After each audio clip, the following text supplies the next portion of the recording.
Bonjour à toutes et à tous et bienvenue pour ce nouveau décryptage. Je suis ravi d'être au micro aujourd'hui pour explorer un sujet qui, franchement, nous concerne tous de très près.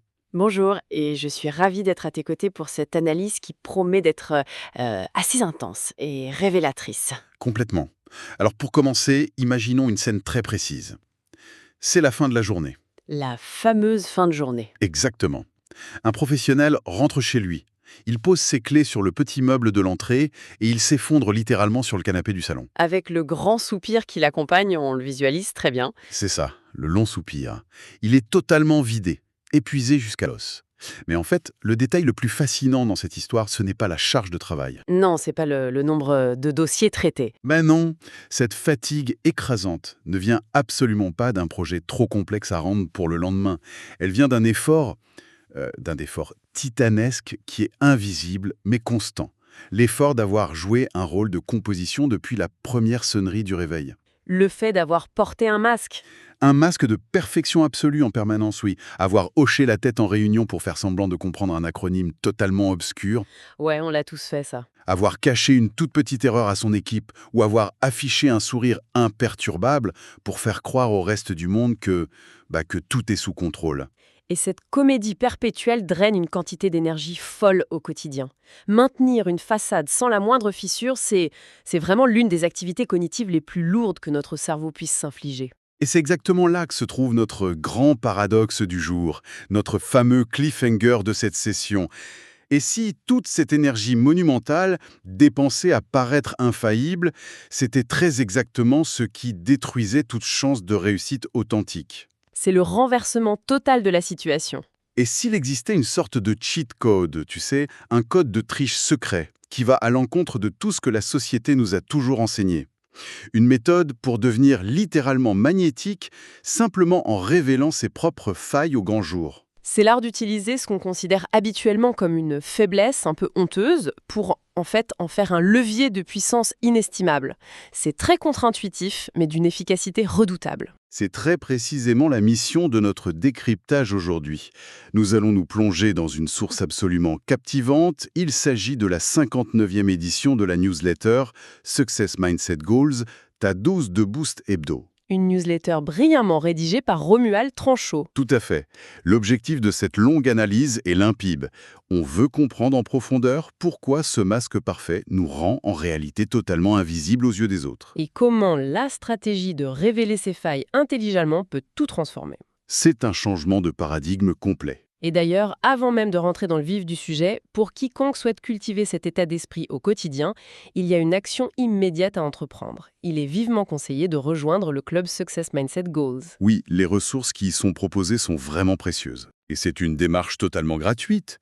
C'est sans conteste le meilleur moyen d'amorcer ce changement de logiciel mental chaque semaine. S'exposer régulièrement à ces concepts qui bousculent le statu quo, c'est vraiment indispensable pour ancrer de nouvelles habitudes. Bon, décortiquons ça. Commençons par l'anatomie même de ce fameux masque que l'on porte presque tous. L'auteur décrit des symptômes d'une précision vraiment chirurgicale. Des petits événements du quotidien. Des choses très banales en apparence. Par exemple, il aborde cette peur bleue, presque viscérale, de prononcer simplement la phrase « je ne sais pas ». Surtout quand on est interrogé en pleine réunion devant 10 personnes. Ah oui, l'instant de panique. Du coup, le réflexe s'enclenche. On brode, on fait illusion avec de grands mots creux pour faire diversion. Il y a aussi cette tendance à masquer les ratés d'un projet pour ne projeter qu'une version Instagram. La fameuse perfection lisse des réseaux. Voilà une carrière où tout est parfait, une succession de victoires. Ce masque corporate semble visser sur les visages 24 heures sur 24. Mais pourquoi, au fond, on a si peur de montrer qu'on ne maîtrise pas tout ? Eh bien, l'origine de cette terreur, elle est purement évolutive et sociale. En fait, c'est pas qu'une simple question de vanité mal placée, c'est un instinct de survie qui est profondément ancré dans notre développement. Dès le plus jeune âge, tu veux dire ? Exactement. Il faut remonter loin en arrière, à la cour de récréation, au premier bulletin scolaire. Très tôt, le système éducatif imprime une équation redoutable dans le cerveau des enfants. Laquelle ? Une mauvaise réponse attire le stylo rouge du prof. Ce stylo rouge donne une mauvaise note. Et cette mauvaise note équivaut, sur le plan symbolique bien sûr, à un rejet de la part du professeur ou des camarades. Donc on assimile l'erreur à un rejet du groupe. C'est ça, le cerveau intègre l'erreur non pas comme une étape normale d'apprentissage, mais comme un danger vital pour notre appartenance à la tribu. Du coup, en conséquence directe de ce conditionnement féroce, l'être humain a rapidement appris à bluffer. C'est fou quand on y réfléchit sous cet angle. Le bluff ne serait donc pas de la manipulation malveillante, mais juste un vieux mécanisme de défense pour ne pas se faire exclure. Tout à fait. Mais le problème avec ce bluff de survie, c'est qu'il se retourne contre nous à l'âge adulte. On croit se protéger, mais on crée en réalité un gouffre psychologique. Un gouffre entre qui on est et ce qu'on montre. Exactement. Il y a un décalage immense qui se creuse entre ce qu'on ressent à l'intérieur, donc nos insécurités, nos questions, et l'image infaillible qu'on s'évertue à projeter à l'extérieur. Et c'est là que ça coince. C'est très précisément dans cet espace vide, dans ce grand écart mental, que vient se nicher le tristement célèbre syndrome de l'imposteur. Plus le masque est épais, plus la peur qu'un collègue découvre la supercherie devient paralysante. On devient l'otage de sa propre fausse perfection. Faisons une pause ici pour bien comprendre l'ampleur de ce phénomène. Oui, c'est essentiel de le réaliser. Prenons un instant, dans le calme, pour bien digérer cela. La question mérite vraiment d'être posée mentalement par notre audience. Sur une journée de travail classique, quelle proportion de la charge mentale globale est exclusivement allouée à s'assurer que le masque ne glisse pas d'un seul millimètre? C'est vertigineux comme question. Combien d'énergie est consumée juste en arrière-plan pour maintenir cette façade de la personne qui a toujours réponse à tout? Honnêtement, si l'on pouvait mesurer cette énergie gaspillée avec des électrodes, les chiffres seraient astronomiques. C'est une bande passante mentale colossale qui est monopolisée par la peur. Une énergie qui, du coup, ne sert à rien d'autre. Absolument. Elle n'est allouée ni à la créativité, ni à la résolution de problèmes, ni à la construction de vraies relations avec ses collaborateurs. C'est un gâchis cognitif pur. C'est là que ça devient vraiment intéressant. Parce que la source de Romuald Tranchot propose un basculement complet de ce paradigme. Un changement de stratégie à 180 degrés. La transparence, qui est si souvent perçue comme un aveu de faiblesse, est au contraire décrite comme une arme stratégique ultime. L'auteur parle d'un véritable cheat code. Mais en quoi le fait de baisser les armes peut-il nous rendre plus forts en fait? Première, 3 grands bénéfices d'une transparence radicale. Le tout premier bénéfice, c'est l'éradication immédiate de cette fameuse charge mentale dont on vient de parler. Le cerveau lâche prise. Voilà. À la seconde où l'on cesse de devoir mémoriser ses mensonges par omission, à l'instant où l'on abandonne ses postures artificielles, le cerveau entre dans un état de repos paradoxal. On est simplement soi-même, brut. Une sorte de soulagement cognitif instantané. La mémoire vive du cerveau est enfin libérée. Le deuxième bénéfice, lui, est externe. C'est le développement de ce qu'on peut appeler une confiance magnétique. Une confiance magnétique, c'est-à-dire? L'être humain est doté depuis des millénaires d'un radar anti-bullshit extrêmement sophistiqué. Nous repérons la fausseté même de façon inconsciente. Mais lorsqu'une personne a le courage d'avouer spontanément une faille ou une limite, ce radar s'apaise instantanément chez l'interlocuteur. Ah, parce qu'il se dit qu'il n'y a plus de danger. Exactement. Montrer volontairement une faiblesse prouve de manière tacite que la personne ne cache rien d'autre sur le reste de son discours. La vulnérabilité engendre immédiatement la crédibilité. C'est puissant. Et le troisième bénéfice? C'est l'effet de filtre social. La transparence assumée fait fuir presque automatiquement les relations purement superficielles, celles qui ne s'intéressent qu'au masque. Et en contrepartie, ça attire les individus qui valorisent la connexion véritable. Pour bien illustrer cette idée de confiance magnétique, la newsletter donne un exemple concret qui m'a beaucoup marqué. Prenons le scénario angoissant par excellence, l'entretien d'embauche. Le grand classique de la pression. Le recruteur pose une question très technique sur un logiciel totalement inconnu du candidat. Le réflexe classique pour protéger le masque, ce serait de bafouiller, d'utiliser du jargon pour noyer le poisson ou de mentir à moitié. Le fameux « oui, oui, je connais un peu ». C'est ça. Le malaise devient vite palpable, le recruteur le sent et son radar anti-bullshit s'affole. Mais la méthode de la transparence propose une approche beaucoup plus frontale. Comment ça se traduit dans une situation ainsi haut risque? En revanche, donnez-moi un week-end pour m'y plonger et je vous garantis que je serai opérationnel lundi matin. C'est audacieux. Mais le changement de dynamique est fulgurant. Cette franchise démontre une assurance personnelle et une soif d'apprentissage qui valent, aux yeux d'un bon manager, 1000 fois plus qu'une maîtrise technique de base. Ça prouve qu'en cas de crise future, le candidat dira la vérité au lieu de cacher la poussière sur le tapis. Exactement. Et c'est tellement transposable à la sphère privée. Combien de fois on répond par pur automatisme le fameux « tout va super » Et toi, à des amis alors que c'est la tempête absolue à l'intérieur? Oser répondre, écoute, pour être totalement honnête, je galère un peu professionnellement en ce moment, c'est ouvrir une porte monumentale. C'est là que l'amitié profonde trouve enfin l'espace pour exister. Sans faille avouée, aucune véritable connexion n'est possible. Mais attention, faisons une petite pause de sécurité ici. Il y a un énorme avertissement à placer avant de s'emballer. Oui, il ne faut pas se méprendre sur la méthode. Faire tomber le masque ne veut absolument pas dire faire n'importe quoi, ni se transformer en livre ouvert à la moindre occasion. C'est un terrain miné et il y a des pièges très spécifiques à éviter. Tout à fait. La vulnérabilité n'est surtout pas un synonyme de chaos émotionnel étalé sur la place publique. Le premier grand dérapage, c'est ce qu'on appelle l'oversharing, le grand déballage intime. Raconter toute sa vie, quoi. Voilà. La transparence stratégique, ce n'est pas raconter ses traumatismes familiaux lourds à son boulanger, ni déverser ses problèmes de couple en pleurant sur le bureau de son patron un mardi matin. L'entourage professionnel n'est pas un cabinet de psychothérapie gratuit. C'est le syndrome du trop d'informations. C'est juste malaisant pour tout le monde. Il y a aussi un autre profil qu'on croit souvent au bureau, c'est la personne qui justifie sa dureté par son côté vrai.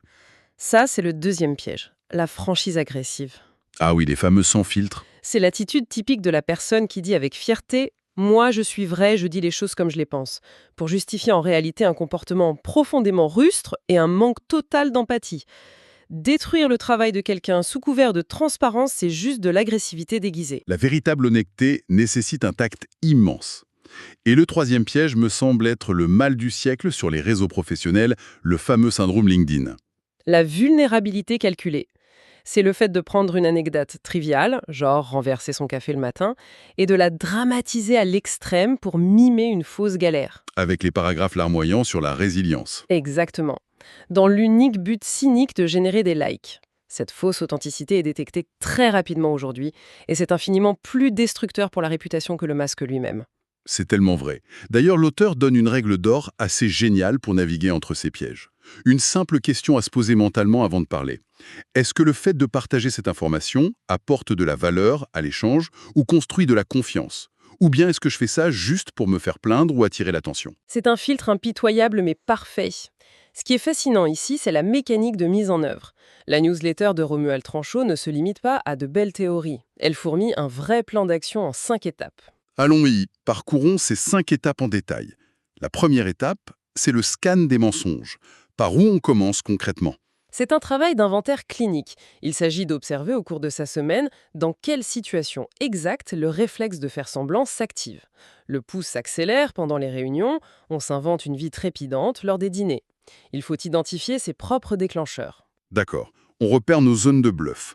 L'étape 2 concerne les limites, et ça rejoint le piège du déballage intime. Comment on trace la bonne ligne? Il faut établir une frontière infranchissable entre le privé et le public. Les secrets purement personnels n'appartiennent qu'à l'intimité. Par contre, les imperfections professionnelles, les erreurs de processus, ce sont des éléments qu'on peut assumer publiquement pour créer du lien.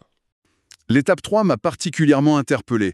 L'auteur parle d'une divulgation anticipée. Comment on applique ça sans se tirer une balle dans le pied avant une présentation importante? C'est l'art de désamorcer la bombe soi-même. Reprenons l'exemple de la présentation. Au lieu de lutter intérieurement en priant pour que personne ne remarque le stress, la méthode conseille de l'assumer d'entrée. Dire avec le sourire, pour être tout à fait transparent, je suis un peu nerveux de présenter ce projet car les enjeux me tiennent à cœur. Et l'éléphant sort de la pièce. Exactement. L'audience ressent immédiatement de l'empathie et la vulnérabilité vient d'aspirer toute l'attention de la salle. Une pirouette psychologique brillante. Ce qui nous amène à l'étape 4. Normaliser l'erreur. Le vieux réflexe, c'est de blâmer la connexion Internet ou le client. La transparence exige de stopper cette chaîne de blâme. Il s'agit de dire de façon factuelle « c'est mon erreur, j'ai mal géré ça, voici 3 solutions pour corriger le tir ». Sans s'auto-flageller non plus. Enfin, la 5e étape, accueillir le regard de l'autre. Ça demande de la patience, non? Énormément. L'entourage est habitué au masque. Quand on l'enlève, ça déstabilise. Il faut laisser aux autres le temps de s'ajuster à cette nouvelle version de soi-même, sans replonger sous le masque à la première remarque étonnée. En accompagnement de ces étapes, l'auteur balance quelques vérités qui secouent bien. La première, c'est que dire « je ne sais pas » est une immense preuve d'intelligence. Seuls ceux qui souffrent d'une insécurité profonde ont le besoin d'avoir un avis sur tout. Les véritables leaders connaissent leurs angles morts, oui. Il y a aussi cette phrase magnifique, « Les cicatrices connectent 1000 fois plus que les trophées ». C'est universel. Les gens vont applaudir une promotion. Mais c'est dans le récit des échecs cuisants, des doutes surmontés qu'ils se reconnaissent vraiment. La réussite impressionne, mais la vulnérabilité relie. Et la dernière vérité, ultra pertinente aujourd'hui, le concept du building public. Construire au grand jour. C'est à l'opposé du mythe de l'inventeur enfermé dans son garage pendant 3 ans. Le secret industriel étouffe la communauté. En montrant le chantier, les fondations incertaines, les bugs, on crée une histoire. Le public soutient infiniment plus un projet qu'il a vu trébucher et grandir. Et pour ancrer toutes ces notions, la newsletter recommande de s'appuyer sur une référence absolue en la matière. C'est un livre qu'on voit souvent, avec une couverture vert clair, de grandes lettres jaunes. Le titre résonne comme un manifeste. Le pouvoir de la vulnérabilité. Par Brené Brown, chez Guittret Daniel. C'est pas de la petite psychologie de comptoir, c'est de la science lourde. Exactement. Brené Brown est une chercheuse en sciences humaines qui a décortiqué la honte et le courage. Elle déploie 3 concepts fondamentaux. Le premier, c'est le mythe de l'armure. L'armure qu'on enfile pour se protéger. Oui, l'armure protège des coups et des critiques, c'est vrai. Mais le métal est aveugle. En s'isolant du négatif, on se coupe simultanément des émotions positives comme la joie pure, l'empathie et l'innovation. L'armure anesthésie toute l'expérience humaine. On ne peut pas engourdir la douleur sans engourdir la joie. C'est un coût exorbitant. Et le deuxième concept, l'arène, est encore plus visuel. L'idée, inspirée de Roosevelt, c'est qu'on ne peut avoir d'impact en restant sagement assis dans les gradins. Depuis les tribunes, avec des vêtements propres, c'est facile de critiquer. Mais pour vivre pleinement, il faut descendre sur la piste. Il faut accepter d'avoir le visage couvert de poussière et de sueur, risquer la chute. La vraie vulnérabilité, c'est accepter d'être vu dans cet effort brut. C'est dans l'arène que la vie se déroule vraiment. Rester au propre au paradin n'est pas une option. Et le troisième concept apporte la clé de voûte de toute la discussion. La vulnérabilité comme antidote à la honte. La honte fonctionne comme un champignon nuisible. Elle ne survit que dans l'obscurité, le secret et le silence. Dès qu'on allume la lumière, elle meurt. Exactement. Dès qu'on nomme ses peurs à voix haute et qu'on les partage, la honte ne peut plus survivre à cette exposition. Elle sèche et disparaît. Cela soulève une question importante sur la manière dont nous vivons nos propres arènes au quotidien. Alors qu'est-ce que tout cela signifie au final? Si l'on rassemble toutes les pièces du puzzle, le constat est sans appel. Porter un masque social de perfection est un emploi à temps plein, terriblement épuisant, qui finit par rendre notre singularité invisible. Le perfectionnisme est un bouclier illusoire. La transparence est un pont vers les autres. Faire le choix de la vulnérabilité, c'est démanteler son syndrome de l'imposteur, alléger sa charge mentale et ouvrir la porte à des connexions solides. L'invitation, pour ceux qui nous écoutent, c'est de réfléchir à la première petite vérité qu'il serait possible d'oser assumer au grand jour. Pour clôturer cette réflexion, c'est fascinant d'imaginer un scénario poussé à l'extrême. Si dès demain matin, l'ensemble des professionnels de la planète décidaient simultanément de faire tomber la façade. Ce serait chaotique et merveilleux. S'ils avouaient leurs incompétences et leurs doutes, comment notre société devrait-elle redéfinir le concept même de compétence ou de professionnalisme ? Cela nécessiterait de rebâtir intégralement notre définition de la confiance. Une réflexion vertigineuse pour les jours à venir. C'est sur cette perspective d'un monde professionnel redéfini que s'achève notre plongée au cœur de ce sujet si riche. Un immense merci à toutes les personnes qui ont pris le temps de suivre cette analyse détaillée jusqu'au bout. C'est un privilège de décortiquer ça ensemble. Merci infiniment pour cette écoute attentive. C'est un concept qui demande du temps et du courage, mais la libération en vaut l'effort. Le plaisir sera entier de se retrouver au prochain épisode pour explorer de nouvelles pistes de réflexion. Et il ne faut surtout pas oublier de rejoindre le club Success Mindset Goals. C'est gratuit et indispensable pour cultiver cet état d'esprit. En attendant le prochain épisode de ce podcast, que chacun prenne grand soin de soi et que la peur de laisser tomber l'armure disparaisse enfin. À très vite.